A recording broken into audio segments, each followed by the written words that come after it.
Alrighty. This is one that pretty much everybody was expecting me to do, considering what the year is. Number 5, Back to the Future. Again, what a classic. And Yep. what is there that can't be said about this beloved 80s time traveling flick? No scene nor line of dialogue is wasted in setting up the story of how one modern day teenager is accidentally set back in time to when his parents were teenagers and somehow finding a way to go back to the future through the aid of his younger scientist friend Doc Brown. In the 30 years since this movie, it has simply gotten better with age and is pretty much the template of how to make a good movie from writing, casting, editing, and scoring. I will say that the clock tower scene still gets me on the edge of my seat, and Alan Silvestri's score just made that scene perfectly intense. And like I say, 30 years on, it's still a classic.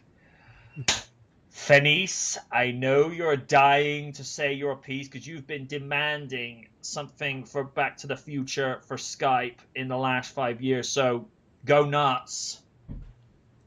Where do I begin?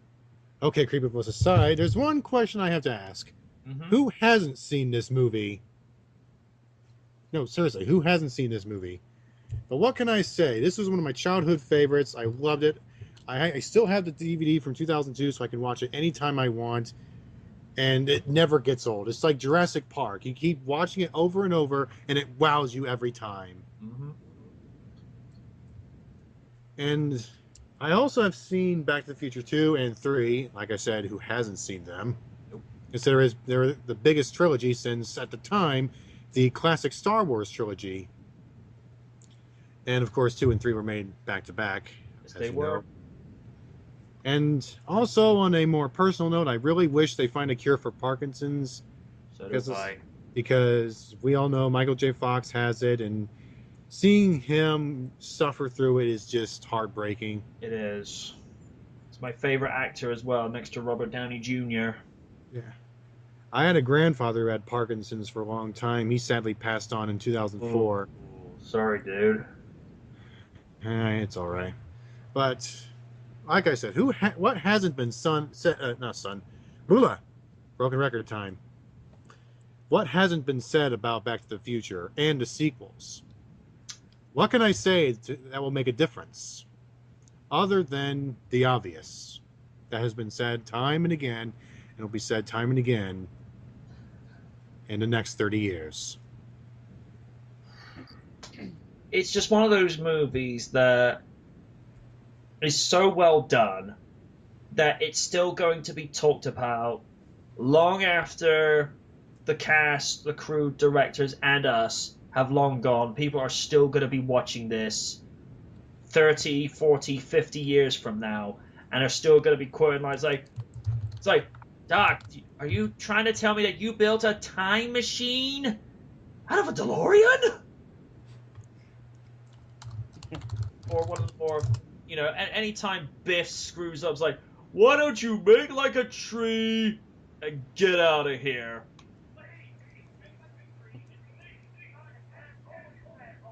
Thank you, Random.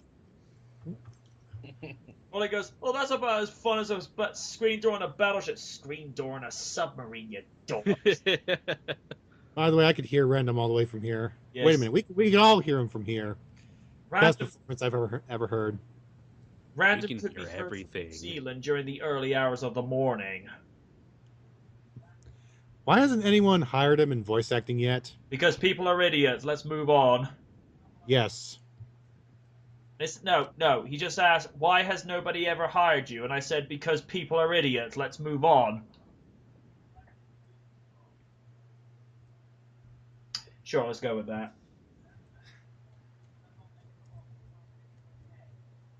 Moving on. I'm not repeating what he said. I'm trying to keep this PG. I got you. Okay. I know that pretty much everybody in this panel has seen the first movie. So, dude, let's not even bring Eva Marie into this. She makes Megan Fox look like Chloe Moretz. Right. Moving on. Right. I'm going to try and keep this on track. I know pretty much everybody has seen Back to the Future in this panel, but please, would people like to state who have seen it, just for context? I've seen it. I've seen it. I've seen it, and I've lived it, and I've met great people from it. Awesome. You know, Nick, I've never actually ever heard your opinion nor 2 cents on Back to the Future, so I'm very keen to hear what you have to say. For sure, I don't have some prepared script, so I just have to go from shoot from the hip, as they say. Mm-hmm. I mean, what can you say about Back to the Future that you haven't already seen in discussions across Facebook or critics or YouTube videos or commercials or parody on Family Guy? You know, it's a cult classic as big and as popular as Star Wars. Although, unlike Star Wars, I pray to God they never try to make sequels or prequels to it, because it is the perfect trilogy that should not be messed with ever. The story's solid. The design is fantastic. The evolution of the DeLorean is amazing. Everyone who worked on the movies loved the show, loved the script, loved being there. And you can see now in the anniversary year of, I guess, of 2, that love is still there. That passion is still there for something that it's hard to believe that 30 years ago, you know, this movie's so old and yet it still impacts so many people, from not just from the movies, but from a merchandise standpoint. You know, Hot Toys is making figures finally. Diamond Select Toys has done some great versions. Hot Wheels is getting in on it with some decent DeLoreans. And it's a good time to be a Back to the Future fan. And if you're not a Back to the Future fan, then you need to check that out, because you're missing something really special. And you really can't be a part of pop culture and call yourself a nerd or a geek or whatever without having your Back to the Future street cred. So, you know, there's not really a particular thing I can point out about it. The design, the visual effects are amazing. They still hold up today. Very much so. Of course, the actors nowadays don't look so great. Let's just be honest. Some of them have, the age has definitely caught up to them. But the cool thing about Back to the Future is it's also like a cinematic time capsule. We get these performances that we had back then that we'll never get again, and they're perfect. And you know, as long as there isn't any kind of special edition crap done to it, it'll always be there as it was intended to be. And for me, you know, as a huge Star Wars fan, for me, that makes Back to the Future the perfect trilogy. And that's pretty much all I can say on it. That is as you mentioned, there's nothing that needs adding. Although I did enjoy the episodic game that Telltale Games did, which is kind of the unofficial fourth story. Although some argue it's not canon with the game, with the movies, and some say it is. I think it's a case of your mileage may vary on that, because everyone's entitled to their own perspective and their own opinion. But it's pretty much as you say. There's nothing that needs adding to it. It's absolutely fine the way it is. And, you know, there's been these rumors over the years where they talk about possibly remaking it. First of all, why would you want to commit such a sacrilege? And second of all, the only person, until I'm proved otherwise, the only person that could play Marty McFly as a live action actor was Michael J. Fox. He is still the perfect Marty McFly. And the only one I feel that could play a modern interpretation of Doc Brown, if they wanted to go with this, and this is what scares me, this actor in question would enjoy it way too much, Willem Dafoe. Because we've seen with his performance as Norman Osborn, he likes to go to the crazy, and the crazy often says to him, "Can you tone that down a little bit? You're creeping people out." Well, I can see that. God, just imagine him doing his Green Goblin voice, saying, "But there's The heart, Marty. First, we attack his heart." Well, he's over the top. Am I right? Yeah. Oh yeah, very, very. Plutonium. We need plutonium. Yeah, great Scott. I don't want to be in this reboot.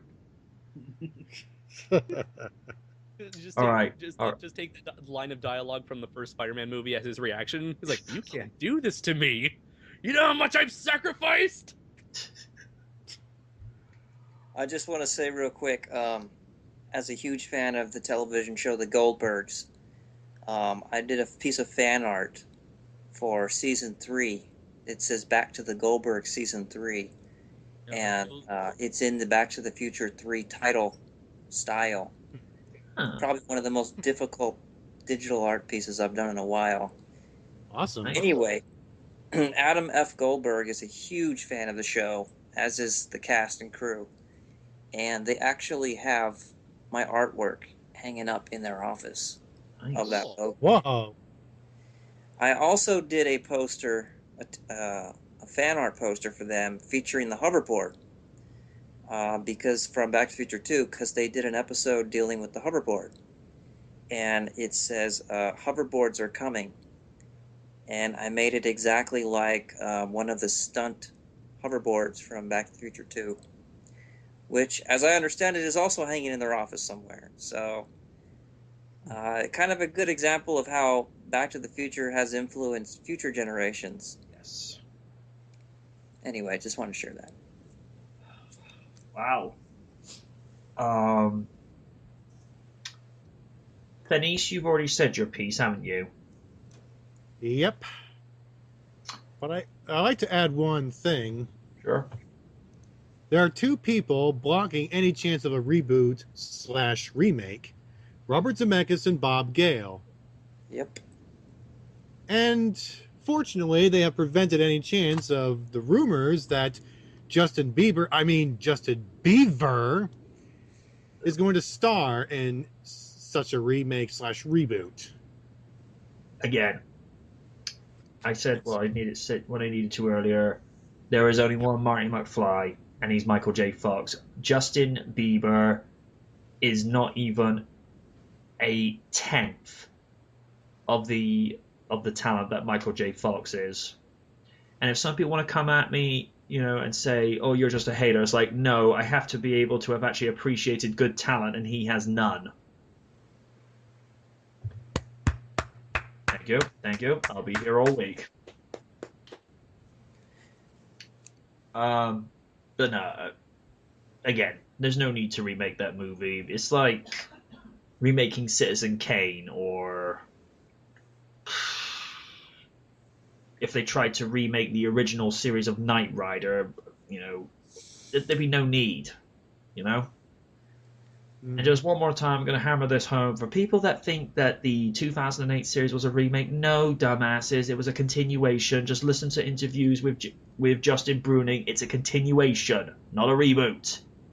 Now, granted, it's a very loose continuation. Granted, but still a continuation all the same. Okay. Kaiju Noir. It's more like a failed experiment, but okay. I'm kind of 50-50 on that, but Knight Rider is not the discussion at hand here. Sure. Unfortunately for some. we're here to talk about a different iconic car. Yeah. Well, hey, wait. Now, Michael Chaffee did co-design the DeLorean. Yes, he did. So there is a Knight Rider connection there. True.